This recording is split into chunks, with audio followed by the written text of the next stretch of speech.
చిన్న వయసులోనే ప్రపంచ దృష్టిని ఆకర్షించింది ఓ హీరోయిన్. ఆ బ్యూటీ గురించి ఇప్పుడు మనం మాట్లాడుకుందాం. 18 ఏళ్ల వయసులోనే మిస్ యూనివర్స్ గా నిలిచింది. భారతదేశానికి గర్వకారణంగా మారిన ఆ అందాల రాణి హిందీ, తెలుగులో అనేక హిట్స్ చిత్రాల్లో నటించి మెప్పించింది. ప్రస్తుతం ఆమె వయసు 50 సంవత్సరాలు. ఇప్పటికీ తరగని అందంతో కట్టిపడేస్తోంది. మరి ఆ బ్యూటీ ఎవరో, ఏ మూవీస్ చేసిందో తెలియాలంటే వాచ్ ది స్టోరీ. ఓ అందాల తార చిన్న వయసులోనే సినీ రంగంలోకి అడుగుపెట్టింది.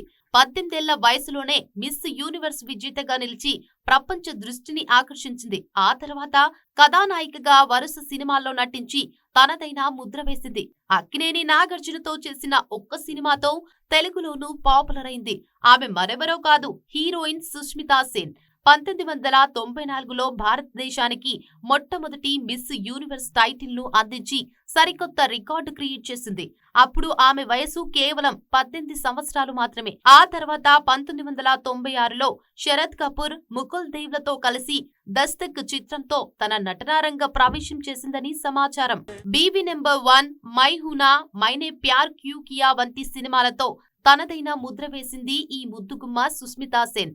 బీబీ నెంబర్ 1 చిత్రానికి గాను ఉత్తమ సహాయ నటిగా ఫిల్మ్ఫేర్, ఐఫా, స్క్రీన్ జీ అవార్డులు అందుకుంది. 2006లో బాలీవుడ్ కు ఆమె చేసిన విశేష సేవలకు గాను రాజీవ్ గాంధీ అవార్డులతో సత్కరించారు. నాగార్జున సరసన రక్షకుడు సినిమాతో తెలుగు తెరకు పరిచయమైంది.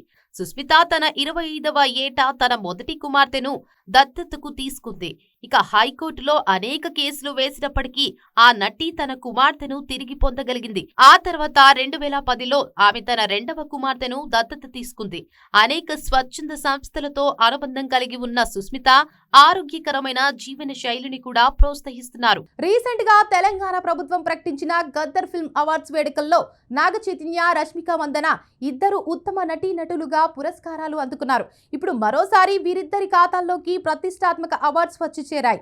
అలాగే ఉత్తమ దర్శకుడిగా అనిల్ రావిపూడి సైతం పురస్కారం అందుకున్నారు. ఇలా ఇంకా ఎంతమంది అవార్డ్స్ అందుకున్నారు?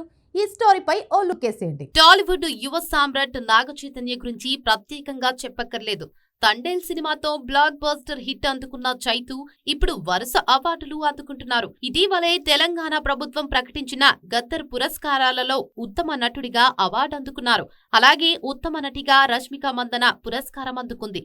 తాజాగా వీరిద్దరూ ఇండియన్ నేషనల్ సినీ అకాడమీ INCA పురస్కారాల్లోనూ విజేతలుగా నిలిచారు. దేశంలోని 12 సినీ పరిశ్రమలను ఒక తాటిపైకి తీసుకువస్తూ ఈ నెల 16న ముంబైలో ఈ పురస్కారాల వేడుకను నిర్వహించనుంది ఈ సంస్థ. అయితే తెలుగు నుంచి తండేల్ చిత్రానికి గాను ఉత్తమ నటుడిగా Naga Chaitanya, the girl friend సినిమాకు గాను ఉత్తమ నటిగా రష్మిక మందన ఎంపికయ్యారు. అలాగే ఉత్తమ దర్శకుడిగా అనిల్ రావిపూడి, ఉత్తమ చిత్రంగా మిరాయి నిలిచింది. ఇక ఉత్తమ తొలి చిత్ర దర్శకుడు విభాగంలో తెలుగు నుంచి రామ్ జగదీష్ కోర్టు చిత్రానికి ఎంపికయ్యారు. అలాగే విజువల్ ఎఫెక్ట్స్ విభాగంలో మిరాయి విజేతగా నిలిచింది. ఉత్తమ హాస్య నటుడిగా మాస్టర్ రేవంత్ అవార్డు అందుకోనున్నాడు. ఇక తమిళం నుంచి ఉత్తమ నటుడిగా దుల్కర్ సల్మాన్, ఉత్తమ నటిగా సిమ్రాన్ టూరిస్ట్ ఫ్యామిలీకి, ఉత్తమ దర్శకుడిగా మారి సెల్వరాజు బైసన్ కు ఉత్తమ చిత్రంగా టూరిస్ట్ ఫ్యామిలీ విజేతలుగా నిలిచారు. ఇక కన్నడలో కాంతారా చాప్టర్ 1 సినిమాకు ఉత్తమ నటుడిగా రిషబ్ శెట్టి, ఉత్తమ నటిగా రుక్మిణి వసంత్, ఉత్తమ చిత్రంగా కాంతారా చిత్రాలు నిలిచాయి. ఇక మలయాళంలో ఉత్తమ నటుడిగా సర్వం మాయా సినిమాకు నివిన్ పౌలి, ఉత్తమ సినిమాగా లోకా చాప్టర్ 1, ఉత్తమ నటిగా కళ్యాణి ప్రియదర్శన్ నిలిచాయి. అలాగే ఉత్తమ దర్శకుడిగా డొమినిక్ అరుణ్ పురస్కారం అందుకోనున్నారు. హిందీలో దురంధర్ సినిమాకు ఉత్తమ నటుడిగా రణవీర్ సింగ్, ఉత్తమ నటిగా హక్ సినిమా యామి గౌతమ్ ధర్ నిలిచారు. ఉత్తమ చిత్రం చావా కాగా దురంధర్ సినిమాకు ఉత్తమ దర్శకుడిగా ఆదిత్య ధర్ అవార్డు అందుకోనున్నారు. సినిమా ఇండస్ట్రీలో యంగ్ హీరోలు దూసుకుపోతున్నారు. వరుసగా సినిమాలు చేస్తూ మెప్పిస్తున్నారు. విభిన్నమైన కథలను ఎంచుకుంటూ సినిమాలు చేసి ఆకట్టుకుంటున్నారు. ఇక ఈ క్రమంలోనే ఓ యంగ్ హీరో వరుస హిట్స్ తో దూసుకుపోతున్నాడు. తాజాగా ఆ హీరో కెరీర్ స్టార్టింగ్ లో తనకు జరిగిన ఓ చేదు అనుభవాన్ని పంచుకున్నాడు. మరి ఇంతకీ ఆ హీరో ఎవరు? ఆయనకు ఎదురైన ఆ చేదు అనుభవం ఏంటి? Have a look. టాలీవుడ్ లో ఉన్న టాలెంటెడ్ హీరోల్లో ఆయన ఒకరు. విభిన్న కథలను ఎంచుకుంటూ సినిమాలు చేస్తూ దూసుకుపోతున్నాడు ఆ యంగ్ హీరో. ఆయన చేసిన సినిమాలని మంచి విజయాలను అందుకున్నాయి. అలాగే తన నటనతో ఎంతో మంది అభిమానులను సొంతం చేసుకున్నాడు.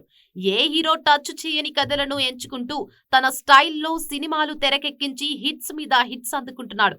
అయితే తన నటన నచ్చక ఓ దర్శకుడు తనను రిజెక్ట్ చేశాడని చెప్పాడు. సగం షూటింగ్ పూర్తయిన తర్వాత తనను సినిమా నుంచి తీసేశారని తెలిపాడు. ఇంతకు ఆ హీరో ఎవరో కాదు, young and dynamic hero Adivi Sesh. ప్రస్తుతం వరుస సినిమాలతో దూసుకుపోతున్నాడు ఈ కుర్ర హీరో. అడవిశేష్ హీరోగా నటిస్తున్న లేటెస్ట్ మూవీ డెకాయిట్. ఈ సినిమాలో అడవిశేష్ కు జోడీగా crazy beauty Mrunal Thakur heroine గా నటిస్తోంది. షానిల్ డియో ఈ సినిమాకు దర్శకత్వం వహిస్తున్నాడు. పాన్ ఇండియా లెవెల్లో ఈ సినిమాను తెరకెక్కిస్తున్నారు.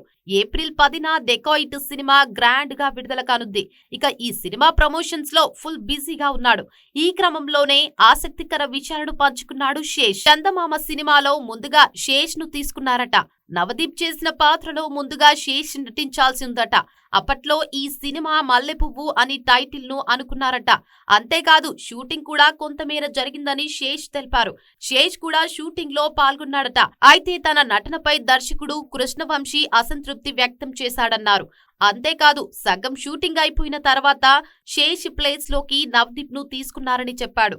అది తనను ఎంతో బాధ పెట్టిందని తెలిపాడు శేష్. ఆ అవమానం తర్వాత తనను తాను నిరూపించుకోవడానికి కసితో పనిచేశా అని తెలిపాడు శేష్. నిజంగానే శేష్ తనను తాను ఒక శిల్పిగా మలుచుకున్నాడు. ప్రస్తుతం పాన్ ఇండియా సినిమాల హవా నడుస్తోంది. భారీ బడ్జెట్ స్టార్ హీరోలతో అంచనాల మధ్య రూపొందిస్తున్న సినిమాలు బాక్స్ ఆఫీస్ వద్ద చరిత్ర సృష్టిస్తున్నాయి. ఇటీవల బాహుబలి, త్రిబుల్-ఆర్, పుష్ప చిత్రాల కలెక్షన్ల సునామీ క్రియేట్ చేశాయి. కానీ ఈ సినిమాల కంటే ముందే ఒక సినిమా సంచలనం సృష్టించింది. 2009లో విడుదలైన ఆ మూవీ రికార్డ్ ఇప్పటికీ బ్రేక్ చేయలేకపోతున్నారు. ఇంతకా మూవీ ఏది, ఎవరు చేశారు, చూసేద్దాం పదండి. ప్రస్తుతం భారతీయ సినీ పరిశ్రమలో ప్రతి సినిమా 100 కోట్లు వసూలు చేయడం సర్వసాధారణం అయిపోయింది. కానీ దాదాపు 18 ఏళ్ల క్రితమే తెలుగు సినిమా సత్తాను ప్రపంచానికి చాటిన ఘనత ఉన్న చిత్రం గురించి మీకు తెలుసా? అవును, బాహుబలి కంటే ముందే బాక్స్ ఆఫీస్ వద్ద 150 కోట్ల రూపాయల గ్రాస్ వసూళ్లను సాధించిన తొలి తెలుగు చిత్రంగా రామ్ చరణ్ నటించిన మగధీర రికార్డు సృష్టించింది. ఆ సమయంలో తెలుగు సినిమా మార్కెట్ పరిధిని అమాంతం పెంచేసిన చిత్రమిది. డైరెక్టర్ రాజమౌళి దర్శకత్వంలో రామ్ చరణ్, కాజల్ అగర్వాల్ జంటగా నటించిన మగధీర చిత్రం టాలీవుడ్ చరిత్రలో ఒక అద్భుతం. నేడు మనం చూస్తున్న బాహుబలి, త్రిబుల్-ఆర్ వంటి భారీ చిత్రాలకు అసలైన పునాది మగధీర సినిమానే అని చెప్పడంలో అతిశయోక్తి లేదు. 2009లో విడుదలైన ఈ చిత్రం అప్పట్లో భారతీయ చిత్ర పరిశ్రమను సైతం ఆశ్చర్యపరిచింది. పునర్జన్మల నేపథ్యంలో సాగే ఈ చారిత్రాత్మక ప్రేమ కథా మూవీ మగధీర ప్రేక్షకులను మంత్రముగ్ధులను చేసింది. 400 ఏళ్ల క్రితం నాటి ఉదయ్గర్ సామ్రాజ్యం, అందులో కాలభైరవగా రామ్ చరణ్ వీరోచిత పోరాటాలు ప్రతి ఒక్కరిని ఆకట్టుకున్నాయి. ముఖ్యంగా 100 మంది సైనికులతో ఒంటరిగా పోరాడే ఘట్టం సినిమాకే హైలైట్ గా నిలిచింది. Rajamouli vision, Senthil Kumar cinematography, MM Keeravani సంగీతం ఈ చిత్రాన్ని ఒక మాస్టర్ పీస్ గా మార్చాయి. రామ్ చరణ్ తన రెండో సినిమాతో ఇండస్ట్రీ రికార్డులను తిరగరాశారు. ఆయన నటన, డాన్స్, గుర్రపు స్వారీ ప్రేక్షకులను ఆశ్చర్యపరిచాయి. ఈ సినిమా విజయంతోనే చరణ్ మెగా పవర్ స్టార్ గా ఎదిగారు. అలాగే గీతా ఆర్ట్స్ బ్యానర్ పై అల్లు అరవింద్ ఎక్కడా ఖర్చుకు వెనకాడకుండా ఈ మగధీర చిత్రాన్ని అత్యున్నత ప్రమాణాలతో నిర్మించారు. మొత్తానికి తెలుగు సినిమా కేవలం ఫ్యామిలీ డ్రామాలు లేదా యాక్షన్ సినిమాలకే పరిమితం కాదని, భారీ విజువల్ వండర్స్ ను కూడా సృష్టించగలదని మగధీర నిరూపించింది. నేడు రాజమౌళి గ్లోబల్ స్థాయిలో గుర్తింపు పొందడానికి, త్రిబుల్-ఆర్ వంటి చిత్రాలు ఆస్కార్ వరకు వెళ్లడానికి మగధీర సృష్టించిన ప్రభావమే అని ప్రధాన కారణం. అందుకే ఈ సినిమా తెలుగు చలనచిత్ర చరిత్రలో ఎప్పటికీ ఒక మైలురాయిగా నిలిచిపోతుంది.